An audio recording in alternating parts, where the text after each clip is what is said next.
Right, good evening everybody. My name's Laha Ahmed, and as you can see on the slide, I got an MBE for Services to Women's Rights 2 years ago. I always like to share that because for somebody who dresses like me, I think that's like power to the women. Okay. In terms of the organisation, Apna Haq means your rights in Urdu. And basically in terms of my background, 30 years ago I got married and I moved to Rotherham, South Yorkshire. And I was working both in Rotherham and Sheffield and coming across numerous Asian women, majority who were Muslim women, who were going through lots and lots of domestic violence. They didn't want to go and go to a refuge because they had the similar idea that I did at that time, which was that domestic violence was, that refuges were a bad place and that the women that worked in refuges were bad. So at the beginning it was really frustrating not knowing where to send those women because there were no support services. So what I then did 23 years ago is I put in for some funding to the local police and got a small amount of funding. We recruited a local project worker and we had a conference with the local community, with the women in the community, and we invited lots and lots of women. So over 60 women came between the ages of 16 and 60, and we asked them if domestic violence was an issue and whether they needed support. And the overwhelming response was that yes, domestic violence is an issue and we want support. Now, before I put in the funding bid, I did some research in terms of Rotherham and what was being offered. And basically the police said to me that in the 6 years prior, so we're talking now about 1993 and 1994, but the police had said that the 6 years prior to that, they'd only ever had 2 Asian women come and approach them for support. And basically that one woman had gone to a refuge and the other one, her male relative, had come and taken her back home. The local housing was saying that Asian women do not approach housing services, and the local social services were saying that we're involved with a few families, but overall we don't have a lot of connection. And we had 4 community leaders at that time, so-called community leaders, 3 males and 1 woman, and they were saying that the reason women do not come forward from, for example, Pakistani or Asian, South Asian and Muslim backgrounds is because domestic violence rarely happens and we deal with it. Now, 23 years later, our current workload is we're supporting over 100 women. On average, we get 4 new referrals a week. Part of why I wanted to share this about the domestic violence is that as an organisation, we've widened the support that we give, and so what we are is a Black and ethnic minority women's service around violence against women issues. Some of the issues that we work on are around support of sexual violence, and what we find, whether it's in Rotherham, whether it's in South Yorkshire, whether it's the whole UK over, Black and ethnic minority women, Muslim women are still engaging very little with those services. And I'll just go, I've sort of done, okay, I'll just go back to my slide so I can keep on track with my thinking. In terms of our organisation, we started off for the first 17 years as South Asian women only, and then 6 years ago we diversified. So we're in Rotherham and we support Black and ethnic minority women. Because of the population in Rotherham, probably still 90% of the women that we support are from Muslim backgrounds. I've just put a couple of things in here. So a lot of the generic stereotypes about Muslim women, about Asian women, the Casey report review that was done recently, that had a lot of stereotypes in there. And we like to quash that just because you might dress like this or you might dress in traditional clothes doesn't mean that you're not intelligent and doesn't mean that you're not going to be active and do things to change things in your communities.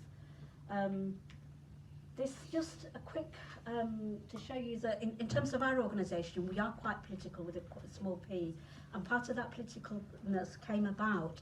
We'd been running for, say, 3 years, and what we found was that there were many, for example, Asian women who were coming forward who wanted support, but because they didn't have a right to stay in the country, because they were spouses of husbands, there was initially, if you came out of a violent relationship and there was domestic violence, you would be automatically deported. Now, for many of these women, the only reason they would leave initially is because they feared for their lives. So then to be sent back to their country of origin often could mean that they would be assaulted violently or they could be murdered. So there was a big campaign, and eventually that was overturned. But what it made us realise as an organisation is that we had no choice but to become involved in politics to try and change government legislation. So in terms of what we do as an organisation, we offer awareness, rights, support and advocacy. We offer safety and protection, and that's about if a woman's ready to leave, that's about going and finding a safe place and a refuge. So standing here before you now, I can quite happily say that a lot of the stereotypes that I grew up with, I've sort of overturned and overcome those and challenged those. The last 4 months from August till December, I was actually managing the Saheli Asian Women's Refuge, which is in Manchester. So just going back to this, so we do awareness raising in the communities, and that's about challenging the taboos, challenging attitudes and values that are leading to violence against women. We also believe in remedy and repair. So I always throw in that I choose to dress the way I do. When I was married, I'm not married anymore, but when I was, there was always an assumption by a lot of people that is it your husband, is it your family? My ex-husband and my family hated the way I dressed, but it was my choice. And for me, it's about women and women having choices. And so the last one up here is about the rights of BME communities to live in a positive cultural context. So in terms of my growing up and the work that I do, I know that there's a lot of internal silence on a lot of these issues, and I try and understand why that's happening.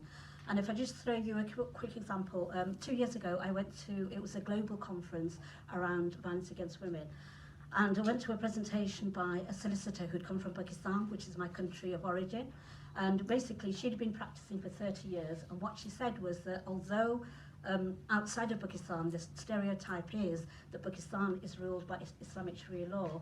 She said, in my 30 years of practice, I have not yet once dealt with Islamic Sharia law. The 3 laws that Pakistan operates around sexual violence, in each case where a man can never be put into prison, it's always going to be the fault of the woman. I always like to ask the audience this question. Anybody want to hazard a guess where those laws are from? UK. Yeah, sorry, what? Yeah, somebody said UK. UK, didn't you? Yeah. So for over 200 years, India used to be Pakistan, Bangladesh, and Pakistan, India and Bangladesh were one country. For 200 years, we were ruled by the British. The British only left in 1945. I mean, I include myself as British. I was born in this country. I identify with this country. But I'm 53 this year, and I also throw in that I have a 30-year-old daughter. When my daughter was born, I honestly had thought that the world would be a better place, but given everything that's going on with Brexit, with Trump, with the levels of racism, I worry about my daughter and my sons and my future children. So the point of sharing the thing about, so as I said, so yes, there's internal silence, but it's for me trying to understand why that is. So just going back to that, so if women have grown up knowing that if they go and report domestic violence or sexual violence, they are the ones that are going to get into trouble with the law, they're not going to speak up. So we need to be aware of those issues and challenge those. 1 minute, oh God, okay. I apologise. Okay, some of these have gone through. So in terms of, I just wanted the external factors. So in terms of sexual violence, the Children's Commission did a report, and basically in terms of sexual violence, across the whole of the UK, none of the police authorities or children's safeguarding boards were picking up any BME children. The only people who were organisations, specific black and ethnic minority organisations. So again, there's a big issue. There's internal silence from the communities, but there's a lack of proactive understanding and looking for victims on the side of agencies. I just put some slides in here in terms of Islamophobia. So I'm from Rotherham. We had the Casey report, the J report. The Islamophobia just rocketed because as a community, every single one of us were blamed. We had a man that was murdered. There's a whole thing about a secular agenda about saying that there's no room for religion or a discussion about religion. And I just wanted to point out, there's Imkan, who are based in London, an amazing black feminist secular organisation. And we did a rally last year. As an organisation, we're not religious, we are secular, but we did a rally and we were coming to London, and it was a week after the Paris bombings. They sent an email out to all of the network in the whole of the UK and said we need to support our Muslim sisters. 8 of my staff team, 7 of us are Muslim, 1 is non-Muslim. And we also, last November, we did a conference about feminism, faith and spirituality, because what we're saying as a women's group is that we are feminists, we're for women's rights, but when you see me, I dress this and this is a personal choice. I just finally finished on just 3, hang on. So in terms of what we need to do differently, and I suppose what my organisation has shown around the domestic violence is that you need to reach out into communities, you need to talk to women and children and those affected by violence, and you need to produce images, posters that reflect the real issues that the communities can engage with. So these are just a number of posters around the sexual violence work that we've been doing. And if you look at the first one, we deliberately wanted a woman with in a hijab, and we've got language in there like, so this is about her daughter telling her that she's got a boyfriend. Yeah. Now, in the Muslim community, first of all, there's this fallacy that we don't have sex outside of marriage, and often it's the girl's behaviour that's sort of chaperoned and sort of they prevented. And this was about producing resources that women from the community can identify with. So we used the word haram in there. So as a mother, she's saying, do I tell my daughter it's haram? Which, if she does that, she'll just close down the conversation and there won't be any conversation happening. Sorry, where am I? Do I need to wrap up? Yeah.